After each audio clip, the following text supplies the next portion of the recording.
Okay, so in this review video, we will go over the basics of energy, right? And energy is definitely a chapter that applies really to most of our chapters. So it's a lot like forces in the sense that I would encourage you to start by trying to think about what energies an object has, and I'll identify what I mean by that as we go through.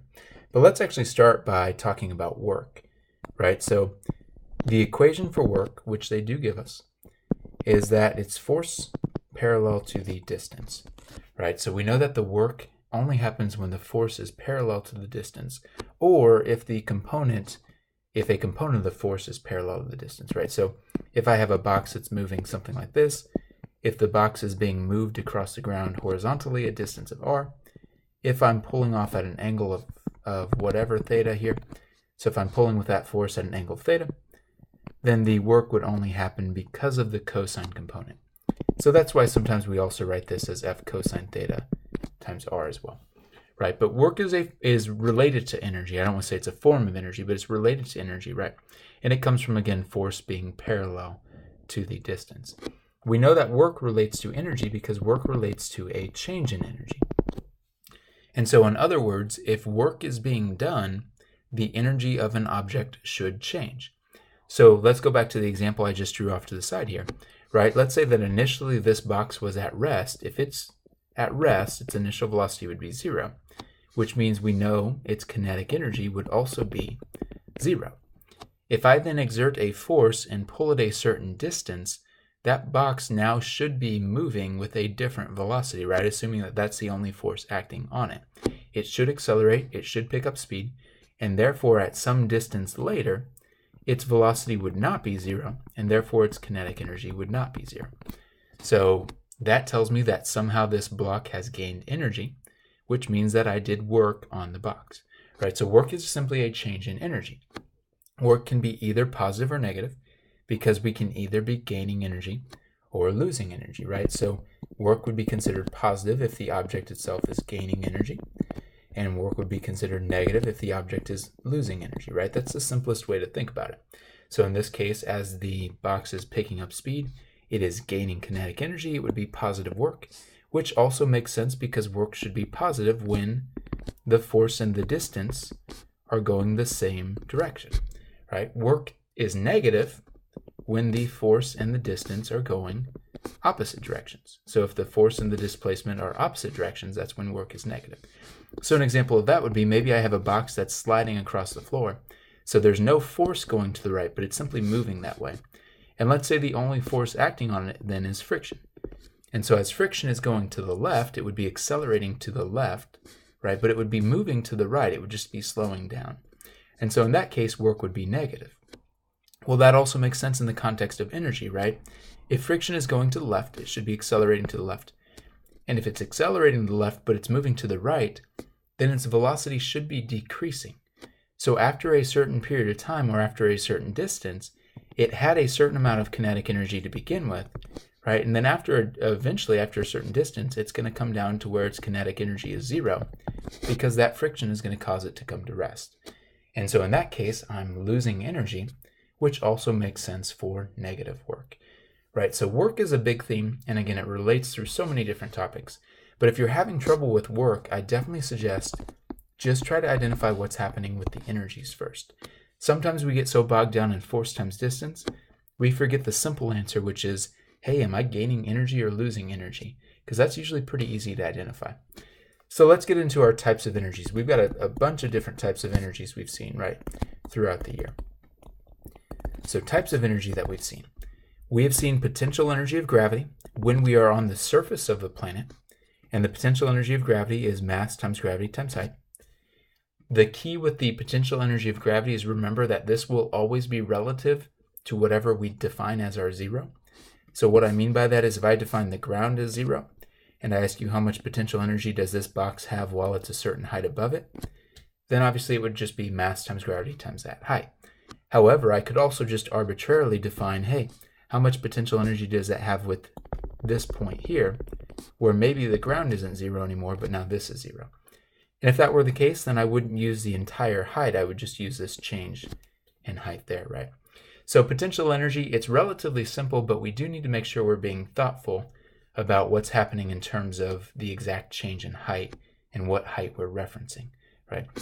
We also have kinetic energy, the basic definition for kinetic energy, which is on our equation sheet, and I know most of us are comfortable with it, 1/2 mv squared. And that is simply the energy associated with an object as it moves. So if an object is moving, it takes a certain amount of energy, it has a certain amount of energy in order to move. And then we also have our spring potential energy, which is 1/2 kx squared. Not to be confused, of course, a little bit of a side note, but do not confuse it with F equals kx. They are two completely different things, right? This is the force of the spring. This is how much energy is stored in a spring. So again, a different concept there, so make sure we're keeping those separate. Right, so these were the three main energies we saw early in the year, but then we actually did see a couple other energies pop in as well. So the other energy we saw later on was rotational kinetic energy, which is 1/2 I omega squared. Completely different format, and again, if you're uncomfortable on the rotational stuff, go watch that review video too. But it's just a type of energy. It just relates to any other type of energy or work. And then the other energy that we have not seen as much of, but is still helpful to identify, is the potential energy for a mass that is in orbit, which is negative g m1 m2 over r. The good news here is, again, this equation is on our equation sheet. We just have to know what this equation is doing. And that equation is helping me find the potential energy that a satellite would have as it is orbiting a planet or star or whatever it may be orbiting, right? So mass 1 would be maybe the mass of the satellite, mass 2 would be the other mass, the star or the sun or the planet, r would be the distance from center to center, and g is our universal constant that we've seen before. So if I asked you what's the total amount of energy that this satellite has, that satellite would have to be moving. Again, we know there has to be an orbital velocity, so it would have some kinetic energy based on that, and it would have some potential energy of gravity based on its height. But we use this equation, right? We use this equation for that because we know that the further we get away from the surface of a planet, the little g changes. So little g is not constant as I get further away from a planet, right? So I can't use just mgh anymore, and that's why I have to use this second variation. It's still just potential energy of gravity. We just use a different equation representing that. Okay, so those are our forms of energy. And again, the big thing to realize with energy is they represent like how much of a scalar value we have. We either have energy or we don't, right? The one exception to that being that potential energy can appear to be negative if we've defined a height kind of goofy. But really, truly, energy is a scalar value. I either have it or I don't. Even when potential energy is negative, it just means it's kind of a lack of energy.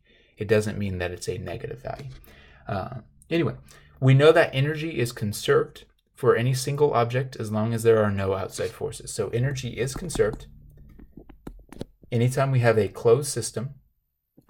So it's conserved with a closed system as long as it's just a single object interacting. Now again, the big exception we have to be comfortable with here is when two objects collide, the energy is not necessarily conserved. Again, if you haven't watched the momentum review yet, you'll see that again. But energy is not necessarily conserved in that case. But if I have a single object, so if I have an object that's being thrown from the roof of a building, assuming there's no air resistance or friction or anything else kind of weird going on, then as long as I'm including both the ball and the earth as part of the system, the total energy should be conserved throughout the whole trip. Now that is also a very important piece of the puzzle, though, is what am I including the system to be, right? Is the system just the object, or is the system including the earth as well? Let me give you an example of this. Let's say that I simply take a ball and I drop it. So I have a ball that's at a certain height and I drop it down. If I am including both the ball and the earth as part of the system, so if they are both part of the system, then the kinetic energy of the ball starts at 0. But we do have potential energy defined between the ball and the earth, so we would start with some potential energy of gravity. But that only exists because the earth is part of the system, right? As that ball falls, we know that it's going to start losing height and therefore losing potential energy. And as it loses potential energy, that is transferring to kinetic energy because there are no outside forces acting. Energy is conserved, and so however much potential energy I lose, that's how much kinetic energy I've gained. So we've seen an example like this many times throughout the year. We know that we start with potential energy, it transfers to kinetic energy, because there's no outside forces, we know that those two values should be equal, and that allows us to solve it. Now again, this only truly works if the ball and the earth are both part of the system. So that's why energy is conserved here, right? Let's consider, what if it was just the ball? What if instead of the ball and the earth, it's just the ball? Well, if I look at the ball, initially it doesn't have any kinetic energy because it's not yet moving. Initially, it also does not have any potential energy on its own, because if we're not including the earth, we do not have any potential energy. So if I drop this ball right now and it's still a certain height above the ground, what's going to happen to its total energy? Well, its total energy should increase, right? Because right now it's got 0 joules of energy. As it falls downward, it's going to start moving faster and faster. So even though it still has no potential energy, it is now gaining kinetic energy, right? And as it hits the ground, it now has probably significantly more kinetic energy than it started with. So this ball, right, energy was not conserved because we were just looking at the ball itself. And it actually makes sense, right? Energy is not conserved because there is an outside force. What would the outside force in this case be? If I have the ball and it's being dropped, what force is acting on it? Well, the force of gravity is the force acting on it, right? And if the ball is the system, the force of gravity, which is normally the mutual force between the ball and the earth, is now an external force, and that's why energy is not conserved. Okay, so I know this discussion, hopefully it makes sense as I went through that there. It's a really important discussion to have, though, because it depends on what the system is. You have to make sure when you're reading a question, whether it's multiple choice, free response, whatever it may be, you have to make sure that you're paying close attention to what are they defining the system to be, right? Let's look at the example where we've seen one like this before. If I have a block that's sliding down a ramp, we know that energies is typically the way to go. If the block and the earth are part of the system, then what type of energy does it start with? Well, if the block and the earth are the system, then it starts with some potential energy of gravity. As it slides down the ramp, it is losing a certain amount of height. And as it's losing height, it is losing potential energy, which means it is gaining kinetic energy. So by the time that block has reached the bottom of the ramp, it has lost this much height, and it has therefore gained that amount of kinetic energy, right? The amount of potential that it's lost. Again, that only works, that reasoning only applies if the earth is part of the system. Now, mathematically, we can still do the same thing if we're just looking at the block. We still find the exact same speed. We actually still use this relationship. The only difference is to realize that energy is not being conserved for the block, because if the block is the only part of the system, it starts with 0 joules of energy, and it ends up with kinetic energy that does not equal 0, which means work has been done on the block, and that work comes from the force of gravity. So those are definitely things to make sure we're feeling pretty comfortable with, right? Let's look at some more of those situations and see what other forces and energies come into play, right? So what if we go back to the block example? We're going to go ahead and assume that both the block and the earth are part of the system. And that's our standard, right? If you're choosing the system, you're definitely going to choose these two. So if they don't define the system for you, you're just gonna use both of those. I almost said roll with both of those, but the object's not rolling, and I didn't want to make a bad pun. So we're going to choose the block and the earth to be part of the system, which means right now it starts with potential energy, and then as it slides down the ramp, we know we're losing potential and we're gaining kinetic. So as long as there's no outside forces, we know that if there's no outside forces, energy should be conserved. Right, so if there are no outside forces, energy is conserved. So however much potential energy I've lost, that should be however much kinetic energy I have gained. And so again, this is a pretty standard question. I know most of us feel pretty comfortable with these examples. The masses cancel out. We can pretty easily solve for our velocity. It is worth noting that the masses cancel out, which means if I had two different objects, if I had two different sized objects, but they were both released from the same height, right, then by the time they reach the ground, they should be moving at the same speed. Notice also the only thing that matters is the overall height. So if I had one ramp that was really shallow and one ramp that was really steep, as long as the height is the same, right, and the mass becomes irrelevant, assuming there's nothing else going on here. So as long as the height is the same, they should both eventually reach the same velocity by the time they reach the end of the ramp. Okay, so those are the pretty standard questions. Again, conceptually, you've got to be comfortable reasoning your way through those, right? If they start at the same height, they're starting with the same or equivalent amounts of potential energy. It's transferring to kinetic. They end up with the same velocity, right? What if there's friction involved? Right. Well, if there's friction involved, we can't just say potential energy equals the kinetic energy at the end, because there is an outside force acting, right? As the block slides down the ramp, we know friction would be opposing that and going up the ramp, right? So what does friction do? Well, friction, as the block slides down the ramp and friction is going up the ramp, friction is going to do some negative work on the block, which means it's going to take energy away from the system. So if I normally start with potential energy of gravity, usually I would just set that equal to the kinetic energy, but I can't do that here, right? So since there is an outside force, since there's friction involved, there's kind of two different ways we can think about this. I can either say I still start with potential energy, but now I'm losing some work, some energy done by friction, and then whatever's left would be kinetic. Or you could make the argument that I'm starting with potential energy, and some of that energy is going to the work done by friction, and some of that energy is going to the kinetic energy. So notice mathematically these two equations are exactly the same. We definitely have to be able to set these up. I think probably most of us would do that first one, because that's kind of clear for what we know. We're starting with a certain amount of energy. Work done by friction is taking away some of that energy, and then whatever's left would be kinetic, right? So in this case, we're tying kind of forces and energies all together, but we know that our potential energy would still be mgh. The work done by friction would simply be the force of friction times the distance that we have traveled, and then we would have our kinetic energy that's left after whatever we've lost. Another concept to realize here is what happens with the work done by friction.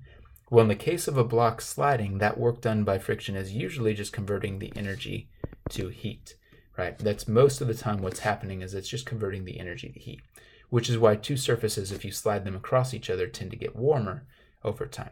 Now, we'll see in just a second, there's actually a different context if a ball is rolling, right? But again, pretty standard example. Hopefully we feel like we're comfortable with this. I'll definitely give you some examples of this to start with in class, just to make sure you feel comfortable on them. Okay. Let's do an example where a ball, instead of sliding down a ramp, let's say the ball is now rolling, right? So it is rolling without sliding or without slipping, which means that not all of the potential energy is going to go to linear kinetic energy, right? Most of us, I think, are pretty comfortable with the fact that if the ball is rolling, then we are still starting with potential energy of gravity. But as it rolls down the ramp, some of that energy is going to go to rotational kinetic energy, and some of that is going to translational or linear kinetic energy. So we now have, right, two forms of kinetic energy that the potential energy is being transferred to. As long as there are no outside forces, those are still the types of energy that I'm gaining. Here's the reason I want to look at this example, is because friction tends to mess with students sometimes, right? If the ball is rolling, friction is still acting at the bottom of the ball, and it is acting parallel to the ramp, so it would be going up the ramp. So friction is actually, if I focus on that object, and this ties in with our circular motion, but friction is causing a torque on that disk because friction is perpendicular to the radius. So friction is actually what's causing the rotational kinetic energy. Friction in this case is not wasting energy. It is simply taking some of the potential energy and converting it to rotational. So in this case, if I just have static friction acting, static friction is preventing that object from slipping, and therefore it is causing the object to roll. So in other words, the big thing I'm trying to stress here, when we're setting up this equation, we do not need to include the work done by friction as a separate value for this equation. The rotational kinetic energy is essentially what's coming from the work done by friction, right? So the work done by friction is what's causing that rotational kinetic energy. So in other words, if I did ask you, hey, how much work is done by friction as an object rolls down the ramp, we know that initially the ball starts with a rotational kinetic energy of 0, assuming that it starts at rest. By the time it reaches the bottom of the ramp, it now has a rotational kinetic energy that is not 0. So if I want you to find the work done by friction, simply find your change in rotational kinetic energy. And most of the time, that's going to be what we need to do to find our rotational kinetic energy and our work done by friction. Okay, so again, energies are a big idea here. And I know for a lot of students we struggle with it. Here's my advice on a question, right? When you start with an example, we know by now that one of the first things we should do, so if I've got a block on a ramp, one of the first things I should always do is do a free body diagram, right? That's step number one, is always do a free body diagram. So we've got our forces, we've got our force of gravity, we've got our normal force, we've maybe got friction acting as well. The second thing that I want you to start to do in these examples is start to identify what type or types of energy would it have at that position, right? So in this case, if it has a certain height, but it's not yet moving, I know that it's going to have some potential energy, right? As it slides down, now it's moving, so now it's got to have some kinetic energy. Where is that kinetic energy coming from? So as you start to look at these questions, I encourage you to think about the energies, right, that it has as well. So if an object is changing position or location or whatever it may be, think about the energies. What energy does it start with, right? What are the initial energies that it starts with? What are the final energies that it ends with? If we can see that those two energies are the same, then we know obviously energy is being conserved and there's no outside forces. If the energy is changing, then that's a big indication that work is being done, and we can simply find work by finding the change in energy. So think of this just like you would with free body diagram. When you're not sure what else to do on a question, step number one is always free body diagram.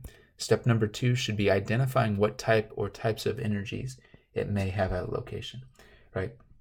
Let's look at a couple more specific examples. I don't want to drone on too long with this section, but it is a big section, right? So let's look at a couple more examples. So again, we know that in general, work is a change in energy, and that can apply to a number of different situations. Let's look at, for instance, like a spring. So if I have a spring that's compressed and I've got a block that's compressed into that spring, as the spring is compressed, we know that it will have some spring potential, some elastic potential energy, right? As it releases, that potential energy has to go somewhere.